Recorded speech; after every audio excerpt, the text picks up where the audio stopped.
You're listening to the Rogers Sporting Goods Podcast with Patrick Fisher, Chandler Smith, and Josh from Outdoor Limits. In this podcast, we'll touch on everything from gear to ducks to deer, turkey and fishing. From field to table, let's dive in.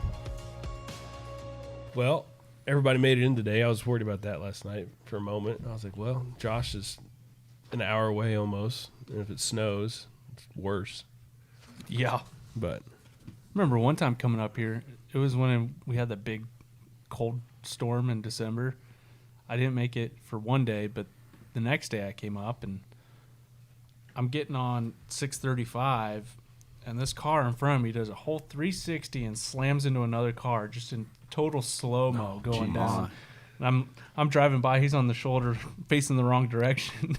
I could see what he was saying, but it was like, oh, hey, sorry, bud. I've never seen something like that happen in person. Really? Oh, man. I've had a few times where, like, it's scary. Yeah. When that tail end of your truck starts sliding when you're going over a bridge, it's all yeah, that's happened to me. And you're right next to a semi-truck? Yeah. But I've never seen, like, anybody else, like, spin out and, like, run off in a ditch or something. But I guess I'm just lucky. Yeah, I haven't seen it either. Yeah. I was on the way to, I think, like, go get a BMX bike or something when I was younger. And it was out in, I think, Blue Springs. And we were going by the stadiums, and this guy, like, I don't know if he fell asleep or what, but he was on the exit ramp, and he just started rolling backwards down the exit ramp and came onto the highway. And, you know, we were able to get over, but the car behind us just, like, smoked him. Really? Yeah, it was a bad deal. That's the worst wreck I've seen. Ended up being like 5 or 6 cars. I was riding with Derek from the call center one time, and we were driving in the left lane, and it was, you know, snowy, icy out. It really was. The roads were fine, but the bridges were rough. And this Subaru, for some reason, decided to get – it was going a lot slower, decided to get into the left lane on the bridge. And the bridge was a longer bridge, and Derek hit the brakes to slow down because he was going a lot slower, and we didn't slow down. We were just sliding right towards the Subaru. And luckily, I think the Subaru figured it out. And I don't know if it was – you couldn't fit a quarter between us and that vehicle when we passed it, but like the Subaru was getting over as we're sliding right by it. Jeez. And I could have swore we were going to tag Did you it. wave at him? No, I think I had like every hand on everything I could grab at one time, you know. Jeez. Because it was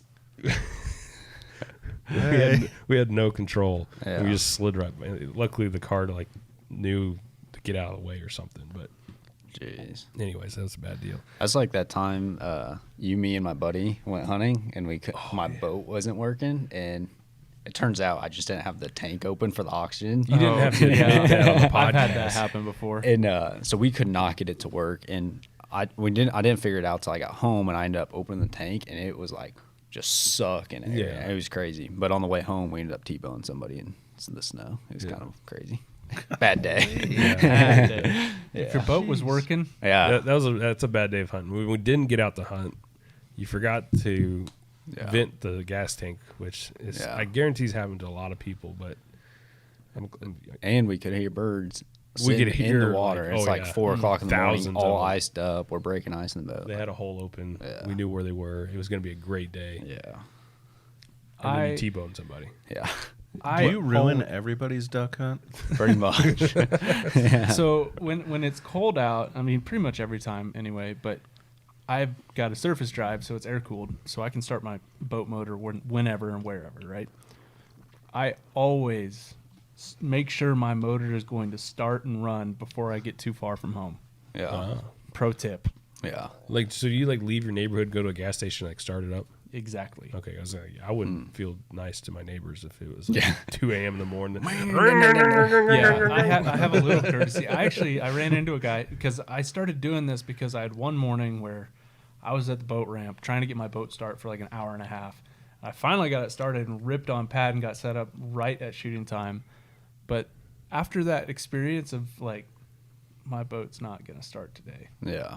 Ooh, yeah. It does suck. He didn't even move from the ramp either. He just stayed there for an hour and a half.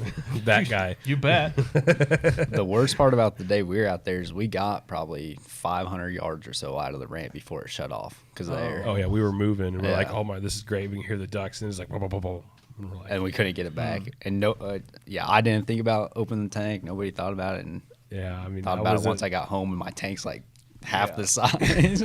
Yeah, I talked to a guy that day. I couldn't get my boat to start. He was like, "Yeah, I just leave my motor running the whole drive here."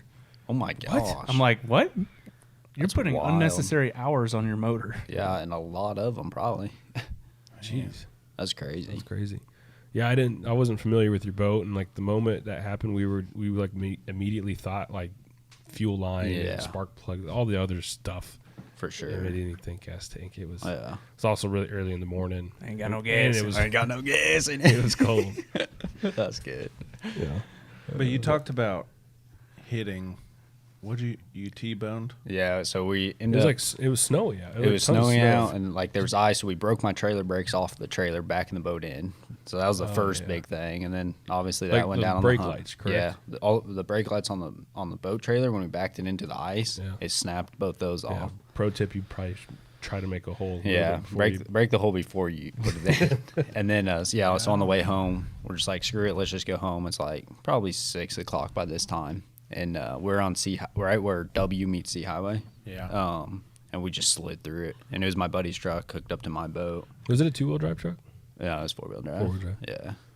I didn't know if it was a 2-wheel drive, No. but it was an older Dodge. It didn't have probably analog brakes. and No, stuff that on was it. my the truck that I would drive around. His was a 2014 Sierra. Oh, Yeah. I got the trucks mixed up. I Yeah. thought 2 different days we might have. I think Two different days. You brought the Dodge one day. Yeah, I used to drive that anytime I duck Yeah. hunt.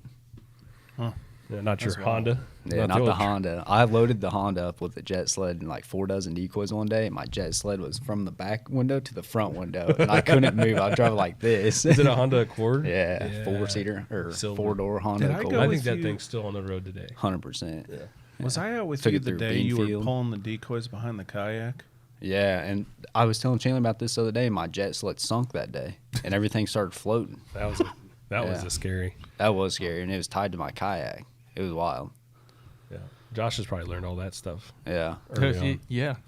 yeah. It was me. It was me, you, and Hunter, and then we ended up That's going right. to whatever that gas station is up there. I can't think. Paradise? Yeah, Paradise, and eat Yeah. breakfast. That's Yeah, probably the best thing about I don't that. think Yeah. we got anything that day. I don't think we did either. I've learned the jet sleds, if it fits, great. Yeah, It doesn't mean it's gonna float. for sure. And so like one time I was towing it behind my layout boat with the motor, and I look back and it's just like an inch above the water, the front nose of that jet sled. And I'm going, this is not good. Yeah. Because like I'm on a lake, right, hunting a mud flat, and it's like if something goes under, I don't know what the procedure here Yeah. would be. Yeah, that's what Gregory. That was exactly how mine was. I didn't have a motor, but it's on my kayak, and I was on in Smithville Lake, and it was white capping and just filling my sled up slowly. So the sled just slowly going down, filling with water, and eventually was under.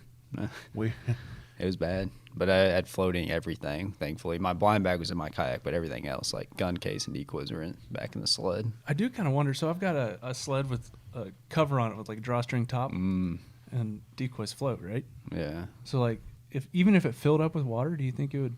I bet float? with that it probably would, because even when mine was filled up with water, like, and it went under, it was probably only 3 or 4 inches under. Like I could still see it and everything. So I bet with decoys in the cover, I bet it would. I've got one good boat story, but it's got nothing to do with the hunting side of it. But I bought this guy was selling some 1980s Bayliner. Had the sleeper deal downstairs, and the front just has the rail, and anyways. And so me and my dad are like, all right, let's take it out. We'll test it, whatever, make sure. And so we took it out to Smithville, and we get it going, and we're going down towards the dam area. You guys launched at Little And we Platte. stop, yeah, somewhere up there. I bought it for like $1,000. It was just like cheap, and the guy's like, "Oh, it runs good." Yeah. And so we stop it. We're standing there. Yeah, it ran pretty good, whatever. And it started smoking out of the engine, which sits in the back underneath. There's like a big latch, and, it's a giant motor. And we jumped off the boat. we looked at each other like, Abandoned ship. we got to go. So we just jumped off. The thing's just smoking. How far were you? And then we're floating out in the middle, in this giant bay liner. We're just floating there like, I don't know what we're going to do now. Not many people out that day. Really? Did you turn it off? And yeah, I turned the key off, and I'm like, well, it's going to catch on fire, so I'm just going to get in the water, and we'll just watch it. So we watched for a little bit. Put your life jacket on, jumped out, and you're like, oh. Uh-huh. Yeah. Yeah, whatever happens, happens. I didn't have anything invested into it besides what I bought it for. $1,000. Yeah, that was, And then a guy bass fishing or whatever come by, and he towed us back to shore, and we put it on the trailer, and I sold it the following week for $500, and the guy buried it in his yard as a playground equipment. Oh my. Oh my. So is that when you lived in Kearney? Uh-huh. Yeah, it seems like something we do up there. I was like, yeah, that makes sense. Yeah. Well, actually, funny enough, and then years later, they made the movie Step Brothers. Oh, where they have the And boat in the they tree. put the boat in the tree. That's so So funny. they're reminding me of that. Yeah. Yeah, they do make So many good things you can do with the playground boat equipment. after it's That's hilarious. Right, if it's one Non- like that and it's never going to Oh, work yeah. again, yeah. it's a great playhouse. For sure. There's videos on Instagram of guys like tying flat bottoms up to trucks and dragging them behind trucks in the snow and stuff, which would be a blast. We do it with jet sleds, but never a jumbo. We don't recommend you do this. Yeah. No. So we were talking about hitting stuff and I got whatever. one more boat story. Oh yeah, do that. Before you hit, we'll talk about no, that no, story. Go ahead. But same kind of thing. Excuse me. Looking at buying a Skeeter bass boat years ago from a guy I knew. This thing was clean. It was a late 90s model, but it was just like really well kept inside the garage. Like the fiberglass and the gel coat was just perfect, right? Had like a 199 it had like a 200 Black Max on it or something like that. Like it, and it ran, it screamed, it was fast. The guy was getting ready to sell it to me, right? So let's take it up to Smithville Lake, about the same scenario you're at. Let's take it up to Smithville Lake and let's test it out. It's like I had it out the other day, right? Cool. Well, as he was getting ready to sell it to me, he's like pulling all of his gear out, right? So the boat was clean, nothing in it. So we get it out and drop it in the water. I mean, I say nothing in it. We had life jackets and stuff, but we did forget one thing. So we put it on the water, get out of the no wake zone, head north up to the W Bridge, wide open, screaming, everything's great. I'm grinning ear to ear, about ready to have my first bass boat. Turn around, head back to the marina, and we go past it because we're going to go down towards the dam and turn around and come back or whatever. And I think that was about all we're doing. It's like a weekday night, no one's on the lake. As we're flying by the marina, huge bang and a bunch of metal rattles, clink, clink, clink, clink, clink, clink, clink, clink, happened, and then nothing, dead. I think he threw a rod, blew a piston kind of thing in that motor, and it was just fluke. Like he's been fishing out of that for a while now and's wanting to get a new one, and then that happened when he really opened it up. I guess the fishing he has been doing lately wasn't as extremely. Like he wasn't running 72, 74 miles an hour down the lake. He was, more going to fishing. But so yeah, that happened, 300-400 yards from that marina. Mm-hmm. And we get up. I'm like, okay, let's get the paddle out. Well, guess what? The paddle was taken out of the boat because he was selling it.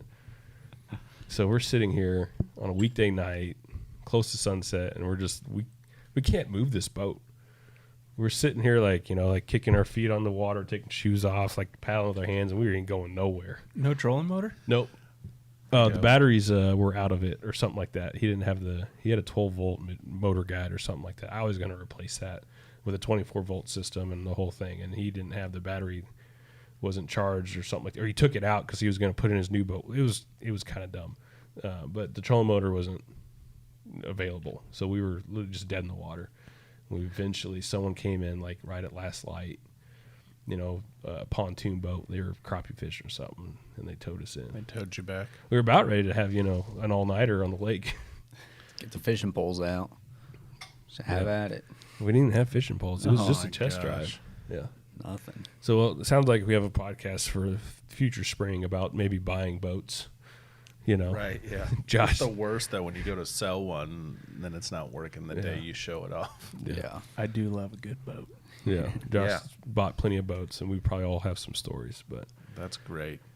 But yeah, speaking of hitting something with your speaking car, of hitting something with your car, on Monday night here in Missouri, mountain lion. what day was that? So that's the 20 Yeah, what are we, Wednesday? Second? So or 23rd? yeah, 23rd. Yep. Mountain lion got Of hit by January. a car in the Franklin County. Franklin County. It's just south west of the St. Louis area. It looked like it was close to Rolla.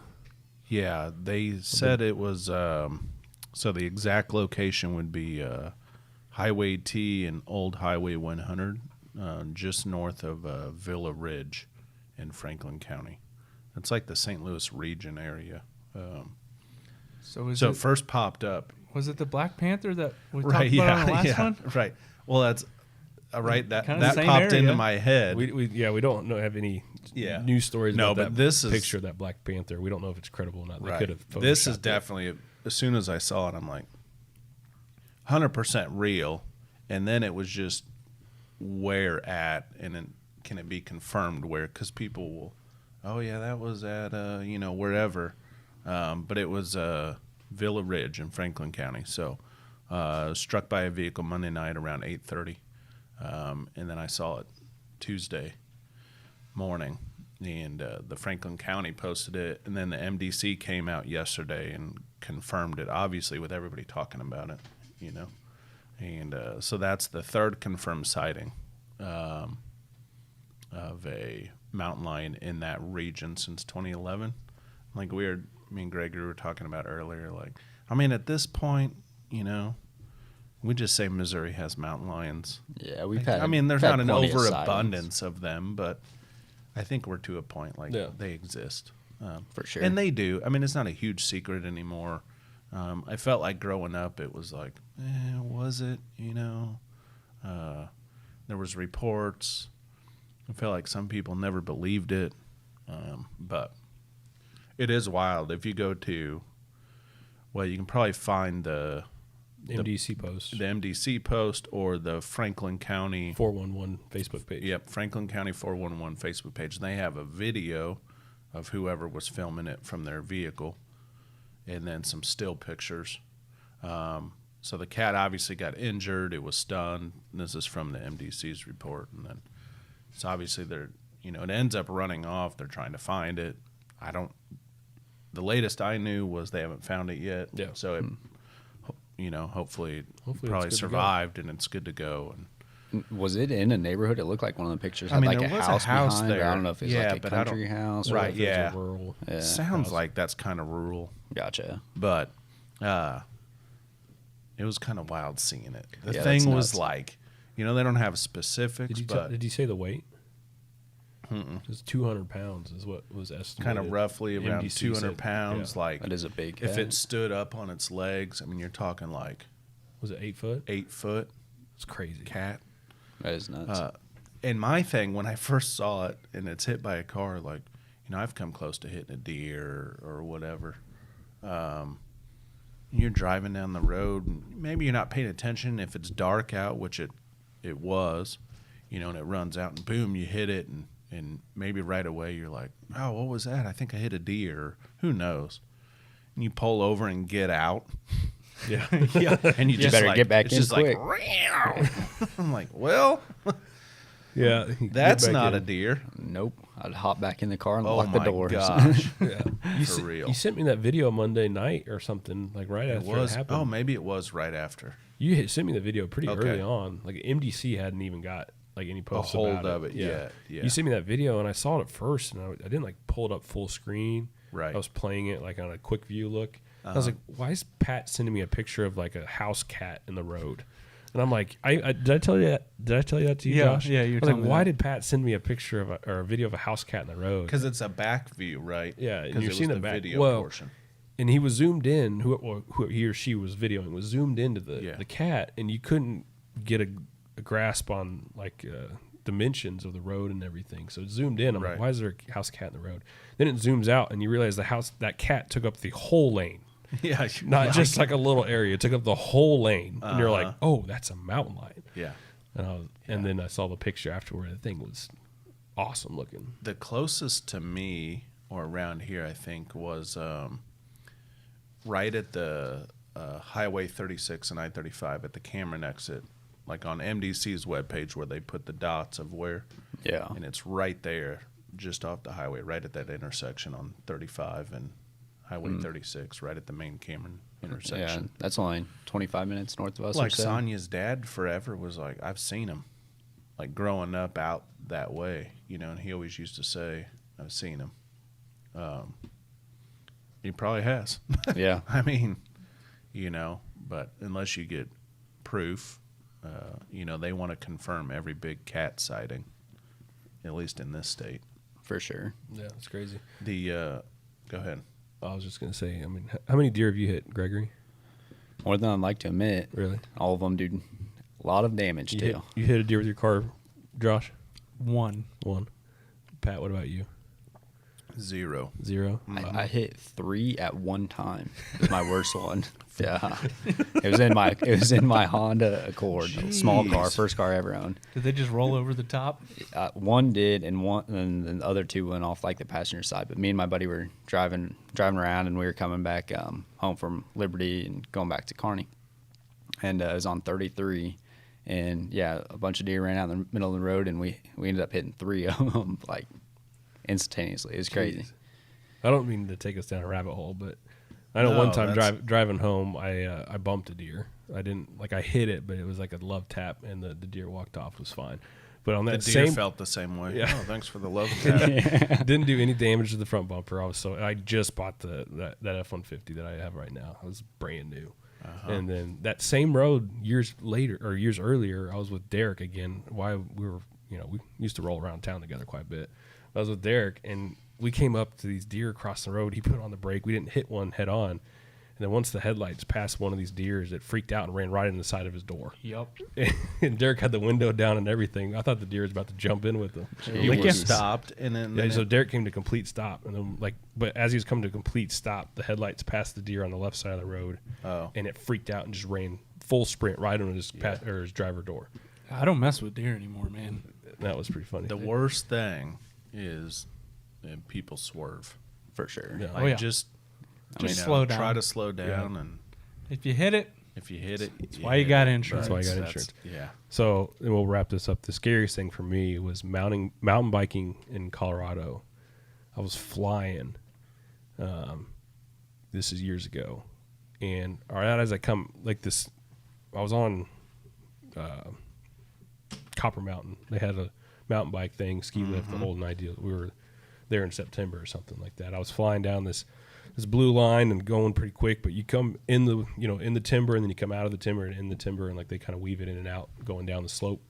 But I was coming out of the timber, and I was 6 inches from head-on T-boning a mule deer, going like probably 20 miles an hour on a mountain bike. That deer was 2 steps from like standing broadside in the trail, and I was blind, like it was blind behind the trees. Almost. Did you honk at it? Honk, honk. No, I didn't have a little bell or anything. I have it on video too. Like, well, you can just see like a little bit of the deer as my action camera flies by the mule deer. yeah, I put a playing card in your spokes, man. I hear Yeah. you coming in. For real.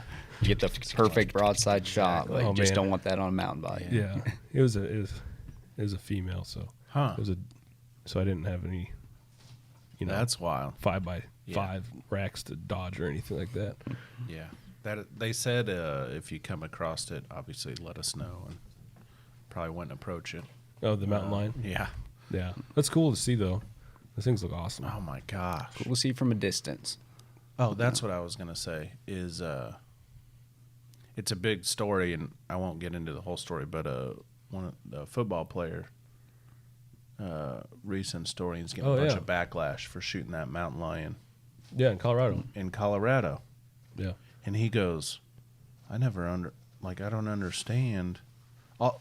There's been over 200 people call Colorado Game and Fish, Wildlife, whatever, to try to report him illegally shooting this cat. He literally reported himself after he shot it. He's like, hey, this, and checks it in and all that. Yeah. And it kind of brought me back to. Did you write anything down about this? I wouldn't even talk. No, I just talk kind about of bringing this stumbled up. across Yeah. it last night, and I think why is because I was trying to look up the mountain lion thing, Yeah. getting hit by the car, and that popped up. It was kind of a big story, and I can't remember what team he played for. I can't even remember his name now. Was it the Broncos? I think it was the Broncos. Yeah. And it brought me back to when Dustin was here, and we got a visit with him, the Huffbuck. Mm-hmm. Yeah. And like what he went through after he shot it. Yeah. And like, oh, he poached it, and it's illegal, and it's like, it was like, oh my gosh, everything about it was legal. He had access to the field. Like, and everything a lot of legal. those reports come from other hunters too. For It's like sure. we're our own worst enemy. Yeah, absolutely. Like Yeah. all the backlash he got. Derek Wolf. Derek Wolf. All right, because I heard the report on that, and they kept saying Wolf and mountain lion, and I'm like, Yeah. what are we talking about here? Yeah. They kept What's saying, going on calling him here? by his last name and Yeah. whatnot. But A wolf shot a. I only got to see bobcat. little clips of the Yeah. story, but it sounded like the mountain lion was living under some lady's porch. Mm-hmm. Um, Okay, that's what it was, and that's hilarious because the way they reported it, or like whoever they interviewed, this lady's like, "Yeah, I don't know what's going on. My house cats and stuff Yeah, are being acting funny. or whatever." And the guy's like, "Yeah, you got an 8-foot mountain lion living under your porch." Jeez. Like, anyways. You don't say. Yeah, I think he shot it. Nah, it's coming back to me. It's all coming back to me. It was like 9,500 feet was the elevation. I think they were at by the time he got it. yeah, he said he was just dragging a mule deer across someone's lawn and going up the mountain up in elevation. It was and stuff. wild. He said it was one heck of a hunt. I got to move somewhere different than here. That sounds interesting. Yeah. Yeah. Were they Biggest running thing them I'll with see is a dogs, or- squirrel. Yeah. This is St. Louis region right now. Oh, yeah. We might have a season next year. Black bears and dumpsters and mountain lions on roads. Yeah, Heck yeah, it sounds like a fun time. for real. So that was wild. That came out Monday. Yeah, but legally done. Legally done, and you Yeah. know the whole 9 yards. So all these reports of people like, go find something else to report on. So the mountain lion was a crazy story, and then I'm just scrolling through and looking up hunting news, and in Kansas over the weekend, Oh yeah. a guy, and I don't know, do they have a late season out there? Maybe deer hunting, or when does that go? I don't know. Check with your Kansas. local. Yeah, as we said. I believe there is a doe season. Yeah. Yeah, maybe that's what it was. I know that there's So- in early January is the rifle season. So this is on Saturday, So it might have been archery. I don't know what they're Yeah. doing this year. Archery doe Maybe. season. or maybe. Well, okay, it doesn't even have to be that. The firearm was a rifle, so it could have been anything. Some dude hunting. Yeah, some dude hunting. Squirrel hunt. Anyways, his rifle's in the back seat, and he's got his dog with him. The dog steps on the rifle. It goes through the seat and kills the guy. Fires. Yeah. He was shot in the back. Was it a high caliber rifle? I don't. Well, either way, I mean, even a 22 bounce around in there, and either way. So that prompted me. I'm reading this article about this gentleman in Kansas. This is in Kansas on Saturday, and he's shot and killed in the back. Obviously, they come out, check it out, realize he's by himself. There's no one else around. The dog steps on the gun, I'm guessing. And as I'm reading further and like more reports, so it's like not a huge theme, but there's a theme to this. And so I started looking at other reports of these types of things happening. Thanksgiving, so just a few here. Thanksgiving weekend of this last year, a gentleman was putting his dog into the back seat, and the dog stepped on that guy's shotgun, which was facing him. And so you're a foot away from the barrel, and the gun went off and killed that guy. 2017, a pheasant hunter in Iowa, dog stepped on his gun. This one, though, he laid the gun on the ground. And they're out pheasant hunting, dogs running around. The dog stepped on the gun and shot him. That guy lived. 2018, a New Mexico man was shot. Again, this was where the gun was in the back seat. The dog stepped on it, went through the back seat, shot that guy. He lived too. It, did some damage, but he lived. Jeez, that's I terrible. think the lesson to take away from these stories, Have cats? No. No. Okay. No. You can't train a cat to retrieve a duck. Yeah. Unless it's a mountain lion. Yeah. No, but there is obviously accidents happen. And but it's like every time I get done deer hunting, so all this, except for the one outlier, which was the pheasant hunting, the guns on the ground. I even have something for that too. Keep going. Yeah. And we'll talk about that one, bring that up. But like the 3 in the vehicle, let's break some of them down. So the one with the shotgun, one, obviously you're putting your dog in and your gun's facing you. Like I always put my gun in with the barrel facing away from me. Yep. Laying long ways in the back seat. And by chance, do you unload it? It's the first thing I do. Yeah. So let's go through the steps. I unload it, shotgun or rifle. Make sure it's unloaded Take the too. clip out, and I also keep the bolt open when I'm traveling for a couple reasons. One, then if someone sees it, they know it's unloaded. 2, if for some reason I got checked or pulled over, it puts the game warden or law enforcement at ease, knowing that they can see that the bolt's open and the magazine is out of the gun. With a shotgun, I do the same thing. I keep the chamber open, and I take the ammo out. Real quick, going to lowering your gun down a tree in a tree stand. What do you do there? Because I know and I have done that before, so I know what you're getting at. Yeah. Not a good move either.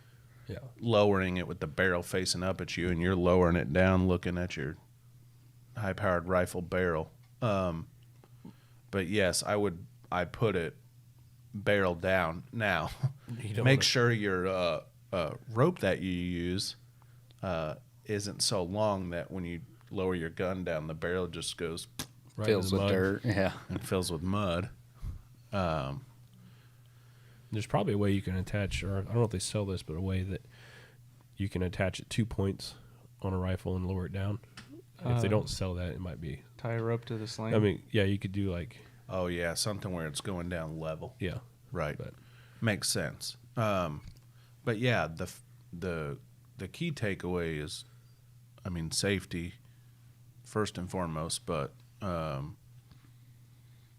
like one, when your gun's in, facing it long ways, unloaded. And if still you have treat every gun like it's loaded. Exactly. Even if you know Always. for sure it's unloaded, still treat it like it's loaded. And then, and if you have animals in the back seat, I mean, I would probably go a step further. You might want to put that gun in a case, not just out. One, just so it doesn't get damaged. Your dog's running around back there. But unfortunate accidents, and I was just like, oh, that was kind of wild. Yeah, it is. It's terrible.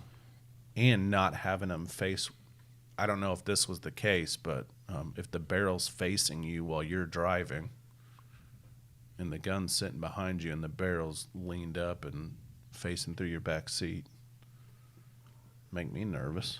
Yeah, agree. So, I mean, I've done it where I'm in the front seat and then I've had my gun unloaded and the barrel's facing the passenger floorboard. Yeah.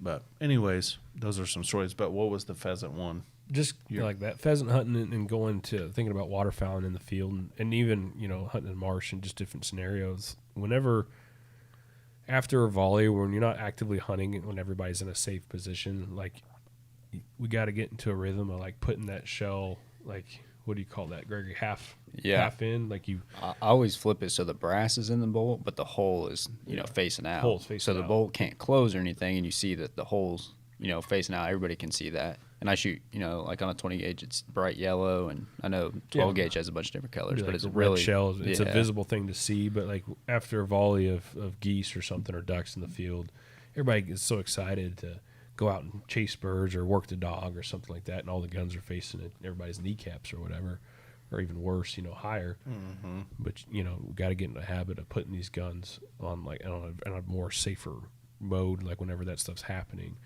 Get them facing the right direction first and foremost, and then get one of those shells. If you're not actively hunting, you're out doing stuff like that. You're done. You're with the guns on the ground. And you're with your dog pheasant hunting or something like that. Put that shell halfway in, halfway out, or whatever. I don't know if there's a term for that. That's right a There there. good is. I idea. just can't think of it. Yeah, that is a good idea. But if you use And that I'm more not often, perfect. I've made Stovepipe? numerous mistakes. Stovepipe? Is that what it's called? I don't know. When, Yeah. Like when it Well, jam, you do like the your same pistol thing jams. with It's a called pistol. Yeah, stovepipe it. Yeah, Yeah. I guess that's what we'll call it. Yep. But just in the waterfowl, pheasant, anything like that, when you're around people and everything's moving, you know, you gotta be mindful where your barrel's pointed, and you don't need to be keeping it loaded. And I know you're excited to Sure. And I've for the done next it. I mean, group or I've volley. made. Oh, Right? for sure. I'm I've- sure we I've can made all mistakes do and- better. Oh yeah. One thing that helps when you talk about duck hunting, and a lot of guys do the A-frames now. Little product placement here, but the new gun rest. gun rests that are magnetic, right? If you don't have one, you know they're like $25 for a 3-pack, Is that how much they are? something Gotcha. like that. I thought But they were less than that, but to me, I have to look it up. yeah, it's an accessory like when I buy a harness. Yeah, Rogers Like, it's makes just- it, and it works yeah. for like cylindrical, circular, most circular A-frames, and like the Avian X square or 2 You A could do the frames. square tubing, and it just attaches right around, keeps your gun straight up. And you it's, know, and it's a magnet to where it's not It gonna works. fall backwards It works good. or anything like that. Yeah, Dog it bumps helps it or whatever. though. Yeah. I mean, because without it, you know, you're leaning it up and they slide over. And, Yeah. and it's happened. I've been in a blind and a gun slides over and falls down, and there's nothing you can do. And Yeah. in that split second, in my mind, you're just like, Yeah, it's don't definitely go off. it's Yeah. a scary I've- feeling. oh, for yeah. sure. I've seen a dog run through and just Oh, yeah. bulldoze everybody's gun. In a You hear blind. it. You hear it. Yeah, Yep. you're like, oh, please Who don't was take off that? my foot. yeah, You know, I and re- I so it remember one- happens, and none of us are perfect up here, but it just when you see those stories, it's like for sure. just reiterate.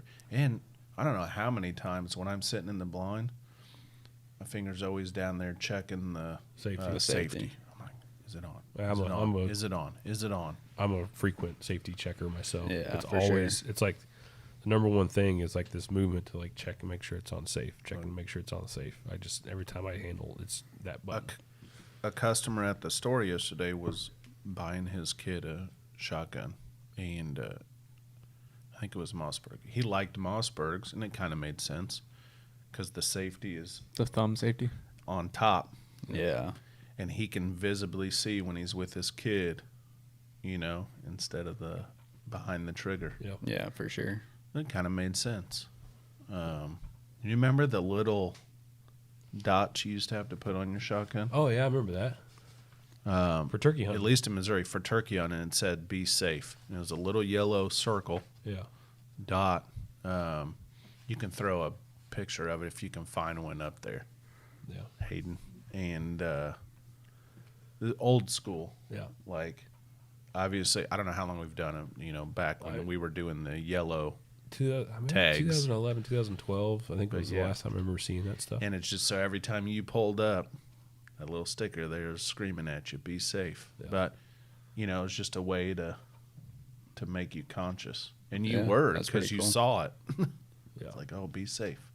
I don't think I've ever seen that. That's pretty cool though. Yeah, I mean, they've gotten away from it now. Obviously, you don't have to do it now, but and I don't know what it was because you're mostly out in Kansas, so Dude, that Probably predated nothing when I that- started hunting. That's where I think that's where I don't I'm know. at. Was it too. just from well, Missouri? I'm way older than all of you. I remember it. I remember Well, I don't know how old are Having it. you, Chandler? 30, 30. Yeah, 31 in like a couple weeks. Okay, I'm 38, so Dude, you're old. I'm the dad here at this table. So would you say that sticker is a weird hunting law? No, I liked it. I actually. People, I don't think like putting it on their gun, like aesthetically. Yeah, I mean, I suppose like although guys now got Yeah. stickers all over their That- guns, that they got predated the barrel sticker guns. stickers, and you know that was. I mean, you had to do it, and yes, and actually, we're going to get into some weird and wacky laws here, so maybe this is a good segue. That's but what I was trying to do. no, it was perfect. I love this. I know. Yeah, but I would say that wasn't because it was a. Like a safety measure. Yeah, it was just a safety measure to make you conscious of, Yeah. you know. You know Sure. what's not? I would go, like, if I had let's do this before we get into these weird and wacky laws. And I can start to give you guys time to think. But if you were the head of the MDC, let's just go Missouri, or it could be a federal law. Is there one thing you would make mandatory or get rid of? Like, what would you change? One thing. And I'll start. And mine would be anybody that is in a tree stand has to wear a harness. Yeah, I like that. Anybody. That's such a good one. I was sitting here around Because it's not a law. I actually assumed it was a law. I didn't even. No. I mean, I guess I never really thought about it, but it just and, seems like and something. that's coming from, I grew up, and when I was young, I didn't wear a harness. And it's like, why am I not doing that? And customers come in to this day, nah, I don't want to wear one. I'm pretty safe. I get up in the stand,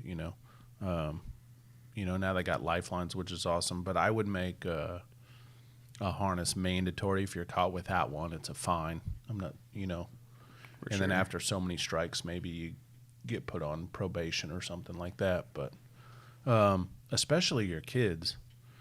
If you're taking your kid out, yeah, I get it. You're in your 40s, you're taking your kid out hunting or whatever age you're at, dad or mom. Like, don't give them an option. They don't know. Yeah. Right? Just if start you want to them fall young and on it. if you want to fall and die, or you're going to be, I've had customers come in and they're in a wheelchair from the following year because they fell without a harness. We talked about, that's why I'm a proponent of the lifeline now. We talked about Ned Yost, and he fell and almost died. Yeah. He had a harness, but he had it where you climb up and then click in, where you have a lifeline now, so you're connected from the time you take a step, go up, come down. So that's mine. I would do a harness and make it mandatory. That's a good one. Yeah. For sure. Right on. Okay. I was trying to think. Does anybody else have one? I don't know if we can top that one. That's solid. That's a solid one. I can't think of. I don't know if there's anything. Or about, get rid of one. If there's something like that. Yeah. I don't know if there's anything about. I thought you were still on the harness. I was like, wait, what? No, it's all right. My first thought was on the waterfowl side, but I'm starting to see how it would work on the big game side or something like that. But and it would be really judgmental from a MDC standpoint, and they would have to be watching somebody in the waterfowl scene hunt, but ethical shot. I don't know, it's just a stretch. I was just thinking it would be Right. if you had No that, sky busting allowed.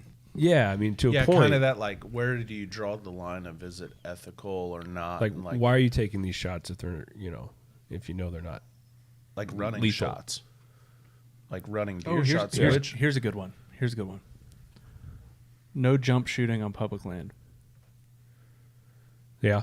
Because I've seen it where people are walking around chasing coots or whatever, jump shooting them. I mean, I've chased down a coot. I got a story about but that as well. I've seen people going pool to pool, just flushing Jump birds and shooting jump shooting. I mean, that can be public dangerous. land. Yeah, it can be. dangerous. And how much are you actually paying attention to? Is there anybody else there? Oh, you're just so focused on jump shooting. I've heard stories of people just posting up and kind of the same. Let's see. Go ahead. All right, this brings me back to, and then I think this might be illegal some places, but it's kind of like turkey reaping on public land. Like private land, I've done it. I enjoy doing it. Some people don't like it. I would not want to be but not on public land. There's no way. Crawling around a field with a turkey fan. It's a lot harder than it looks. Oh too. my gosh! Yeah. Sneaking up and all the hunters over the other side of the ridge, and all you see is this. And some of those turkey fans, like the Avian X, like that, coming up through the grass, you're like, oh, that's a tom. Yeah. And it's happened. For sure. And a lot of the reaping decoys, and I know even standard decoys, you can put your own fan on there, which just makes it 100 times more realistic too. Yeah, that's a good one. Feathers blowing in the wind. Just it all looks outlaw good. them on public. On public. Yeah. And that's why you have the Be Safe sticker. But a little story about jump shooting on public. Former employees, Mark Midkiff and Garrison Midkiff, were out goose hunting one day, and some guy decided he was on a canoe, and he might have been moving too, where you can't shoot out of a moving vessel, but he thought these goose decoys looked so good that he was going to shoot them. And those guys, and Mark and Garrison. Garrison was younger theirs? at this time. He was a younger, I don't know if he was pre-teens or in his teens or younger, but I know Mark was telling me the story about he came up and just sent a couple shotgun blasts right over the decoys. Oh my gosh. Jeez. And I mean, they're lucky that They're all they were set out of the up. way. You know, Is they're this guy shooting at us? yeah. That's Isn't that crazy. Yeah. So I mean, I definitely see that. But I've seen like unethical shots at birds that aren't even legal. Like I've seen on publicly, and I've seen unethical shots taken at cormorants, and they're so high they don't even know what they're shooting at. Did they talk about making that a season in Missouri? I don't Have know I brought about this up Missouri. before? I don't know if they have Because in Missouri, there is but a ton of them. Yeah. And there's a lot. I could have swore that I saw We have to go check up on they that. were thinking about it. It hasn't been, so don't go out there and start shooting cormorants. I don't know what you do. with them. Yeah, I But mean, I think we In could. Canada, you can hunt them Oh, really? recently. Yeah.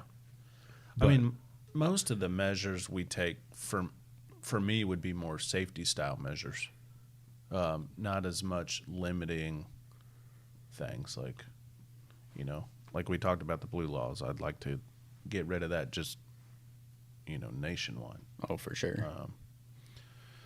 But yeah, we probably all come up with some. Or again, we could pose this question, or you can comment on the video.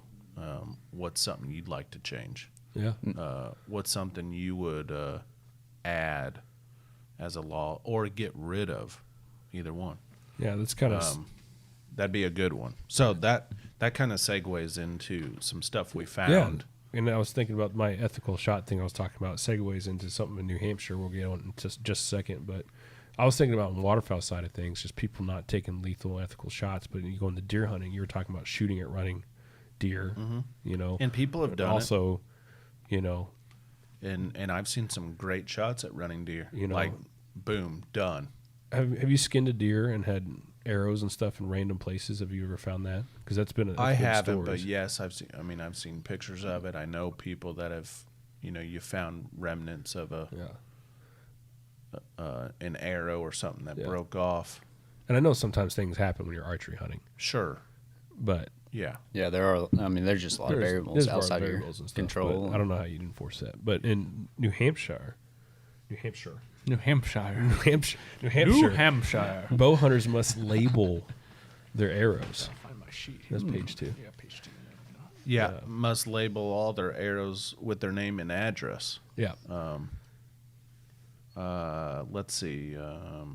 How would you do that on one of those real skinny arrows? I'm thinking on the fletching, but The that was what's 4mm arrow. going through my mind too. Yeah. I think you'd have to do it on fletching, Mm-hmm. but I don't know if that meets the law. I would assume it does, I but assume it does. Just put a Post-it note on it. yeah, So what, Pat? Why was that put But in place? they were doing.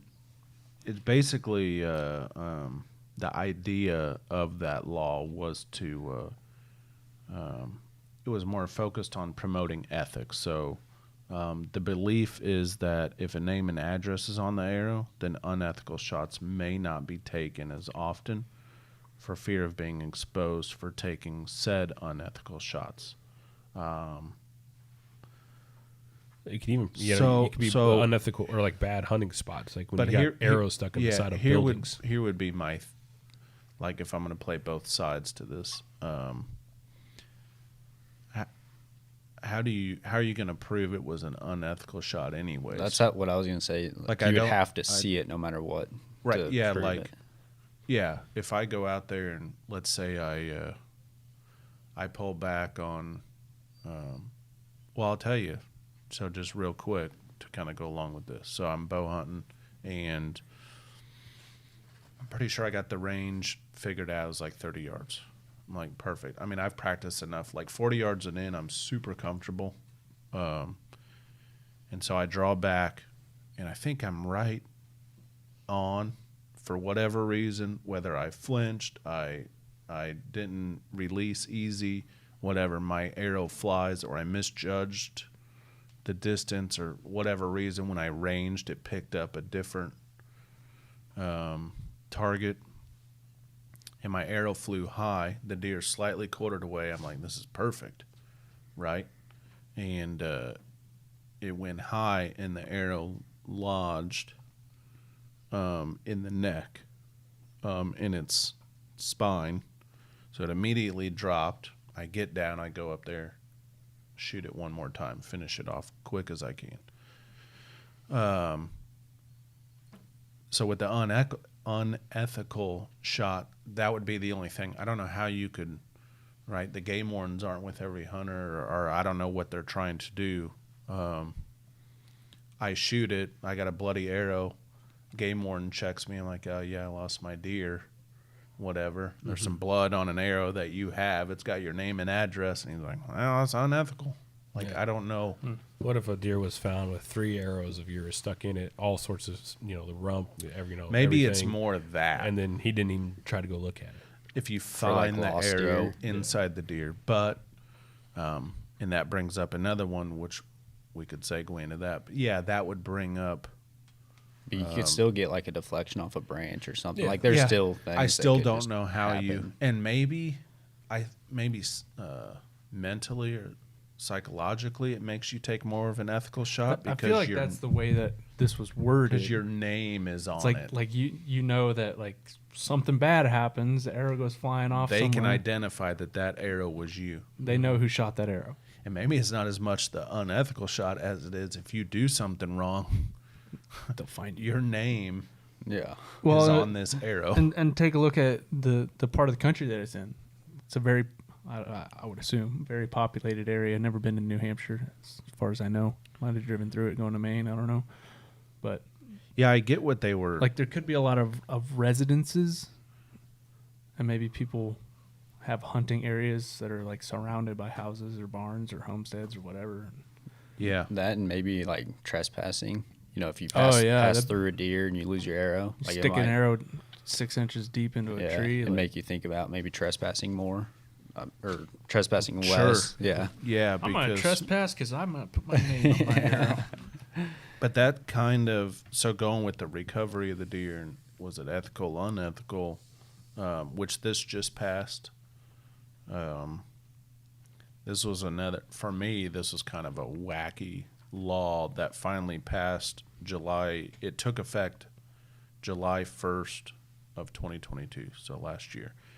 Idaho became the last state to make lighted Knox legal, and you can also use mechanical broadheads now. Yay. So I get, Sound engineer put some Yeah. clapping in there. I kind of get the mechanical broadheads. Obviously, we've come a long ways. A lot of hunters shoot mechanical broadheads versus fixed blade. And so I sort of get the mechanical side. Like, you don't want someone going out, they're not pulling enough poundage for that blade to open, or there's a failure in the mechanical blade opening, and then you just end up wounding a deer. And the same could be said for a fixed blade. You could not pull back enough, and you're out there just flinging arrows trying to pull back Yeah. 25 pounds. Probably not good. The lighted Knox, though, I don't understand that rule. Because any way you look at it, Gregory, was it to me, grouped is in all about recovery. And It Was might the have been- lighted Knox grouped in like electronical Electronics. advantage, electronical advantage or something? That would be like my only the only reasoning use I could sight think lights? of, because I don't know on sight lights, and I know a lot of a handful of states outlaw like electronic sights that have like rangefinders built into them. Yeah, like- so I don't know if it yeah. just got lumped into that, maybe. like electronics law, or what. Yeah. And that's where we should be able to sit down. Yeah. Right? Whenever that rule came about, and go, yeah, but we should make an exception for lighted Knox. Yeah. I mean, the whole purpose is to help you recover your deer, find your arrow. And it might have been one that just got put into effect, like, well, I guess lighted Knox one, not so much, but, with advancements of technology, like rangefinder sights, some laws could just be behind that. So it's almost like some of those just need revisited. that. Rangefinders are a good thing. True. Rangefinders are, but I know like the rangefinder sights, Yeah, know, yeah. sometimes those are. But still, they're there Oh. to help you with ethics. Oh yeah, like for sure. And taking a good shot. I mean, when you're dealing out with some of those elevation changes, there's so much to think about, like Is having a the rangefinder with tilt, or having the sight that understands your elevation, your tilt, and compensates and tells you, you know, where to put that pin on that animal. You're gonna be so much more effective. For sure. What was the reason you said like the pins that are digital or whatever, like the Garmin? Yeah, what I he's think talking about. those Some of those are illegal. Some of those sites are, yeah. In some In some states, yeah. So what would check the- with your check local with your regulations. local- Is the purpose of that so you don't feel like you're Superman or Superwoman or Wonder Woman? I don't know if and it's- you're out there shooting shots because it automatically ranges for me, and so I'm gonna shoot 80 yards. Yeah, I'm not sure what the reasoning behind those were. Because I could see that though being the reason for those is, you know, here it's because I'm all for the ranging. Mm-hmm. Like you Yeah. said, if it ranges and it gets you, you know, instead of just guessing, it's at 30, and it's really not, and then you shoot Yeah. it high or low and wound it. But then again, if it ranges for you and you're like, oh, that deer's at 80, I don't have a pin for that. Oh, I've got this sight that'll range out to Yeah. 80 yards. But even like Well, I You mean, just it probably just comes down to like fair chase. that's what I would That's, You know, assume it does. that's yeah. probably yeah. Yeah. why. Because Yeah. even like on a lot of the new sites, and I guess these have been around for a while, but they slide, so you can get to almost whatever yardage you Yeah. want. Like I was shooting an archery tournament last year, and you know I'm able to dial my sight down to 120 yards, and that's just on. I mean that's just on 3D shoot. But Yeah. I wouldn't mean, do that on an hunt- animal. But I either hunt with my one pin Excel, like AccuTouch, or my RX, my Hoyt has a 3-pin. Yeah. AccuTouch that's 3 pins and it's adjustable. yeah, And I don't know how far I can get out with that. that's what I shoot is a 3-pin. I just got the new landslide. Yeah, I I haven't seen that yet. it's a pretty slick sight. Yeah, Yeah, and I've got a 5-pin. yeah. Yeah. Is it 20, 30, 40, 50, 60. Is Does it it- depreciating pins? Do you know that? Nope. Those are cool. I don't know. Speaking of fair chase, Speaking of not knowing what you're doing. Okay, let's go into Josh. What So you some of got these here? are super wacky yeah, laws. speaking of fair chase, Which one are you shooting which- bison from a 2nd-story hotel. Oh yeah, that's a good one. That's a legend. But Myth. Right. Yeah, but it's the legend funny. is it's a law regulation in Texas where you can't shoot buffalo from the 2nd-story window of a hotel. Right. What And about so the this third? was Josh wants to shoot from the 3rd window, yeah. Let me dial He wants that. to be in the lobby of the hotel, main level. Yeah. eating continental breakfast. Yeah. Yeah. Hey, there's sipping a cup of Joe and There- sitting by the window waiting for a buffalo. I don't know where to walk this by. Hey, legend- look, a buffalo. I don't know where this legend came from. But it was debunked. Was it? Oddly enough, though, from what we found, it was debunked in 2014. I'm thinking it took that long. Someone legit had to go make sure this was So what you're saying is you can shoot buffalo from the 2nd story? Then? no.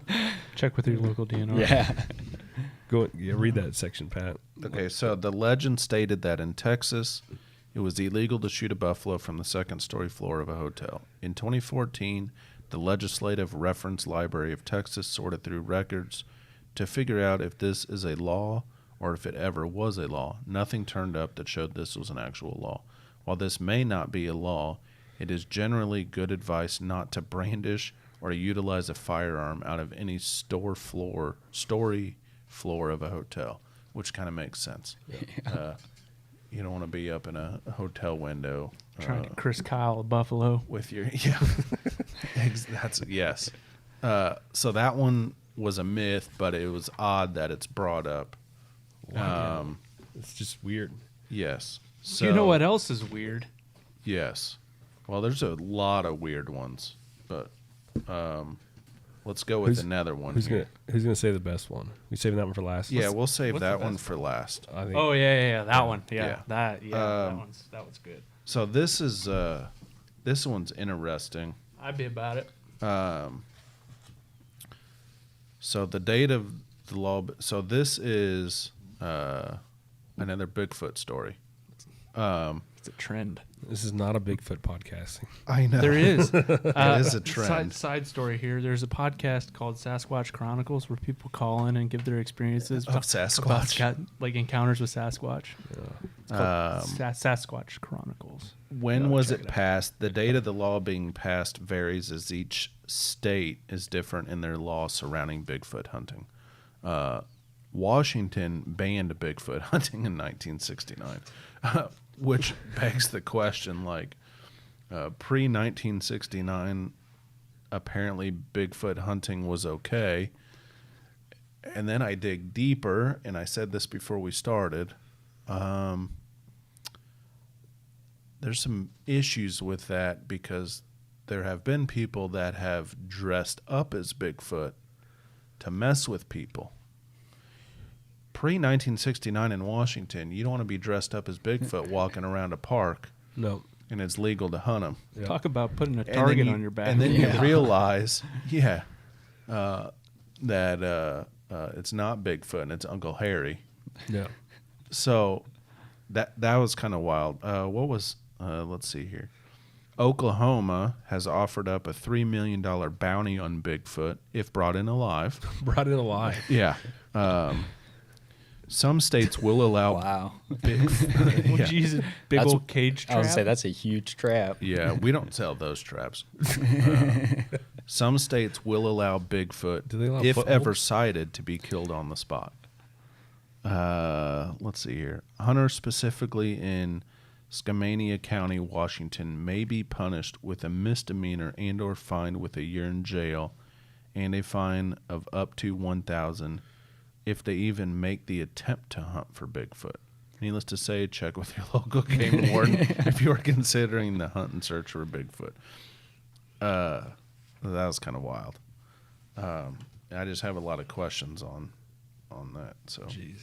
again, even when it comes to Bigfoot and Sam Squatches, Yeah. Yeah. you want to check with your local game laws. And I don't don't forget think your that's- gun safety. I don't think it's in the I book. don't even think that's in the book. They need to step up their game. You I got big game, a few fisheries, more and before Bigfoot. we get to the Oh yeah. the last one. Yeah. Oh, this one I thought was kind of interesting. So in Oklahoma, and again, some of these have since been modified, but at one point they were a law. So in Oklahoma, you had to get written permission from the state wildlife director to take a piebald or albino deer. Huh.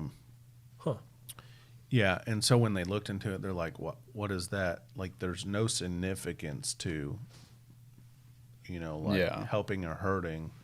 I mean, the deer's a deer. It just It's white. Well, what was that process like? You're in the tree Well, stand, that- you call up the. that's what I was wondering. Call them up, and be like, like, hey, I got this deer out in front of well, me. you have to get a written permission. It's albino. Like, I mean, yay. Can I do it? yeah. My truck's here. Like, Just hey, stick it under the. Can you windshield meet me wiper. halfway, or drop it off at my car? Put it underneath the windshield wiper.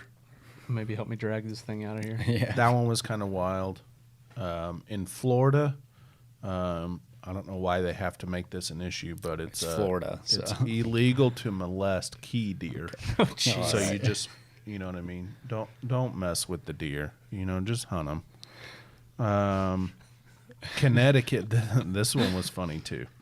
You can't hunt gray squirrel, rabbit, or other fur-bearing creatures with dynamite, fire, smoke, sulfur, gas, brimstone, or chemicals. Can you imagine? You're chasing squirrels through the woods. They climb in a tree, and you just put a stick of dynamite in there. It's like that's Somebody had to have that's done it. gnarly. Yeah. And To say the least. what's left of the rabbit? You're just mad at them Nothing. at that point. Nothing. That was kind of that. I thought that one was funny. Did they have an issue with like one of those things and then decided to group in all of these? No chemical warfare on squirrels. Exactly. Exactly. In Wyoming, I don't understand this one. But you can't take a picture of a rabbit from January to April. I wonder if it, now that I'm reading it, if it has to do with like The pressure. ethics course thing with the shed hunting. Yeah, like pressure coming out of winter and just puts. Okay, let's much pause stress on on them. that, and we'll come back to that. Take a picture. Yeah, you can't Like take a picture of a photograph rabbit Of a rabbit. from January to April. I'm guessing that's probably on public land. I mean, if I'm on my front porch, But you can go out and shoot them. I don't know what their season is in Wyoming. Yeah, that's true. But generally, like January, you can Yeah, hunt rabbits. true. So the funny one, at least the most funny Just go ahead and just to me, start reading from right there. We're going to talk about those hunting season or shed hunting season. I do, but yeah, let's do that. Before okay. So, that's why I said it almost like it correlates, because that's the same Date range. So, we don't have this in Missouri, but I kind of understand why. So, in Utah, you have to take an ethics course for shed hunting. Which is between February 1st and April 15th. It is mandatory that you take an ethics course on shed hunting. So it's not illegal to shed hunt then, but you have to go through this course, get the certification or whatever, and then you can shed hunt. So I'm like, that sounds kind of crazy that I got to go take an ethics course. And then I started trying to be open-minded about it, and it kind of makes sense. So shed hunting in late winter, early spring brings a lot of stress, as they put it, to cervids, but like moose, elk, whitetail, Mule deer.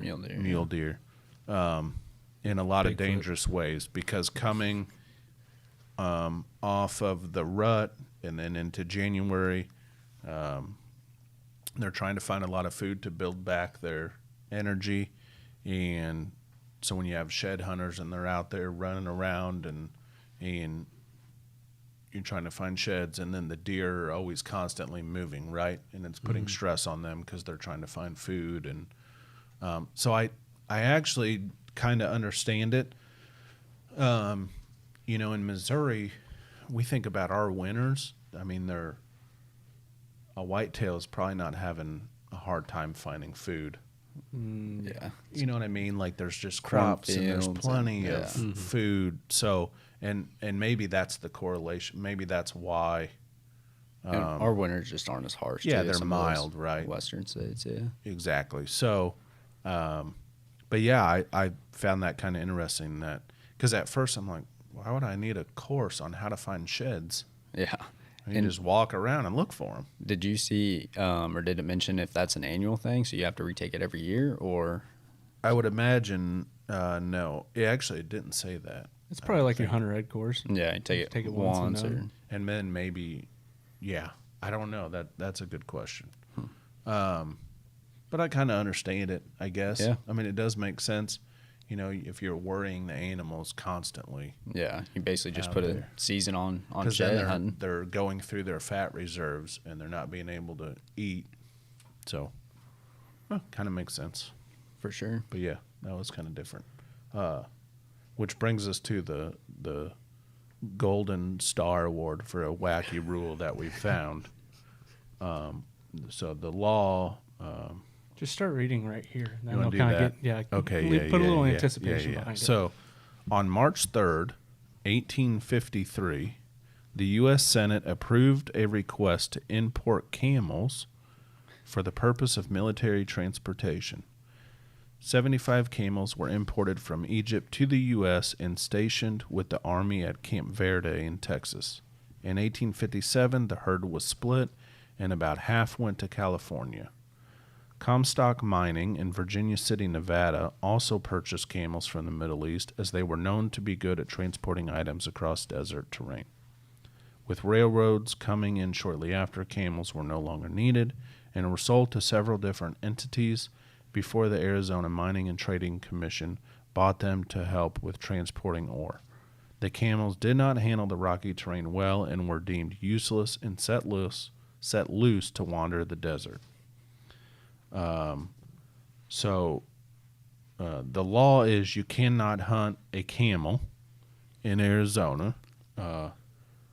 So if you see one out there, maybe you're going to the Super Bowl this year out in Arizona, you want to spend a little time afterwards, spend the week. Oh, wait, I'm going to Arizona next month.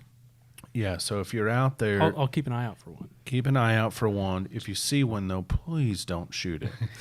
Can I ride it? So this was passed in Is it a one hump? 1901. One hump or two hump? Yeah, they don't specify. Identify what you're shooting before you shoot it, because you never know if it's a camel, which brings us to what happened here. So, in an account from the New York Sun, March 4th, 1894, a German immigrant by the name of Hans came to his fellow prospectors terrified, stating that he had killed a monster elk. When they went to see this monster elk, they all laughed at him when they realized he had actually killed a camel from the nearby mining camps. That's a weird looking elk. Yeah. Yeah. The actual language of the law preventing hunting camels is difficult to track down. However, it is mentioned that it is part of a revised Arizona law in 1901, Section 578, which applies to any person who hunts, pursues, takes, kills, or destroys a camel. The law was enforced only a handful of times, so Hans isn't alone, that are documented.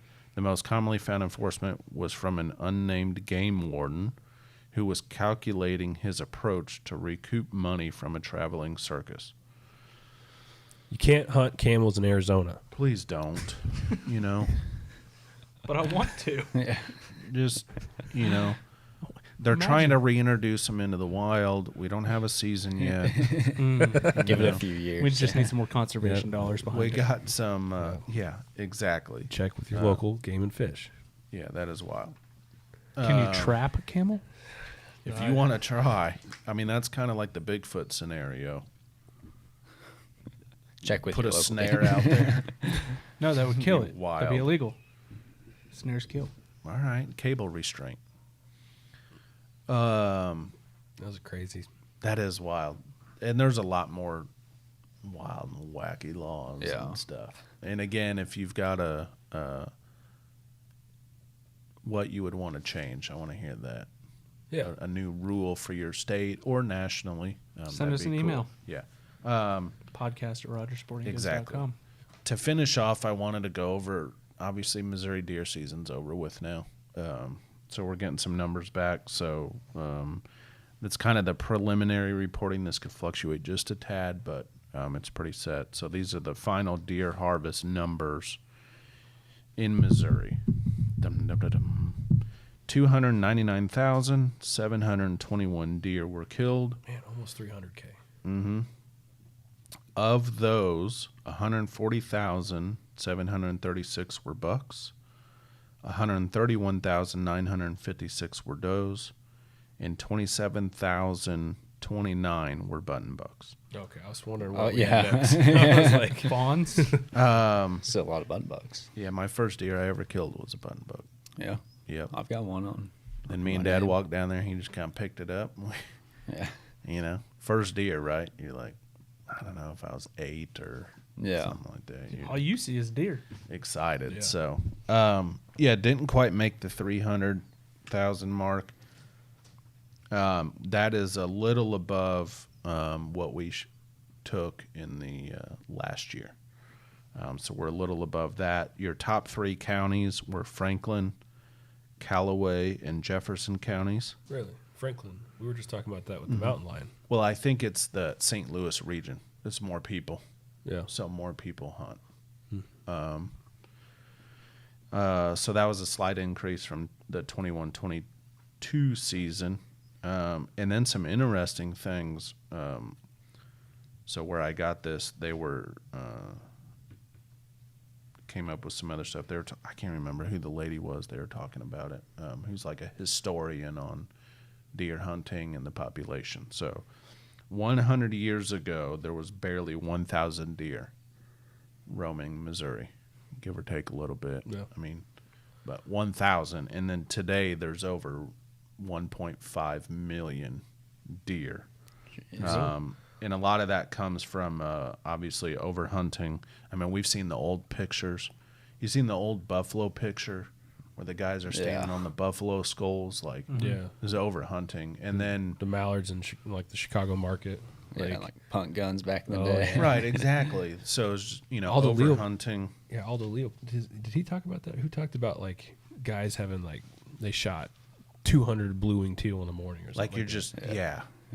I don't remember who it was, but you're just shooting animals. And then like she put it, the unsustainable thinking. You just for sure. right, you're just shooting. You don't realize Yeah. what you're doing. And then, we don't really have this now, but market hunting. So back then, I mean, you would go shoot a deer and then take it to the big city or wherever that was, and then you could sell it. So you don't see that now. I mean, Yeah, you're for not, sure. Like even with fur trading now, like there's not even a market for it. you Well, know? and just so many regulations and laws on there, thankfully. So that's just, but we talk about conservation, and I mean that just in Missouri alone, like to go from 1,000 to 1.5 million, and we're taking 250,000 deer a year, Yeah. and the population's not going down. For in sure. fact, they added the extra Another season season in Missouri. Yeah. for, this upcoming year. So, to kind of help curb that number. It's just another great example Just of conservation work. Yeah, working. And then not all these are reported, but there was 2 reported firearms related incidents. There you go. Both were non-fatal. Both were self-inflicted. Those were just reported. There was probably other ones, but which brings us all the way back to gun safety, Yep. right? Wrap a bow on that. Yeah. Be So safe good out there. numbers. Yeah. Even when sure. I was younger, I think, I always kind of look at the numbers, and that's kind of where, I remember like, when I was 14, 15, you really started looking at numbers, 16, and that's kind of what the numbers were. They was always in between 200 and 300,000. So it's kind of always been, I don't know what the highest ever recorded year was, but I know turkey numbers. We Yeah. keep breaking records there. Yeah. And going down. Maybe we'll have to do something on that. Yeah. Well, yeah, we'll do it. Get something a about turkey that before spring biologist. kicks off. Yeah, that'd be a good one, because a lot of people have questions on that. Yeah. Why is turkey population, and what can we do better? And everybody's always got a different answer. So Yeah. Josh, you got Sure. the outro? did you write it down? No. Oh, Should I? No. No, I'm just messing with you. If you guys enjoyed this podcast, make sure to drop a rating on it. And if you guys want to chime into the show, send us an email, podcast@rogersportinggoods.com. Check us out on socials. We got Facebook, Instagram, TikTok. Just look up Rogers Sporting Goods. I think that's it for today. Awesome, buddy. Yeah. Appreciate It's it. a good Yeah. one. Thank you guys. Thanks, Gregory. I'll talk to you later. See ya. I think it's time for me to go burn all bridges. All I know, I got lost along the way.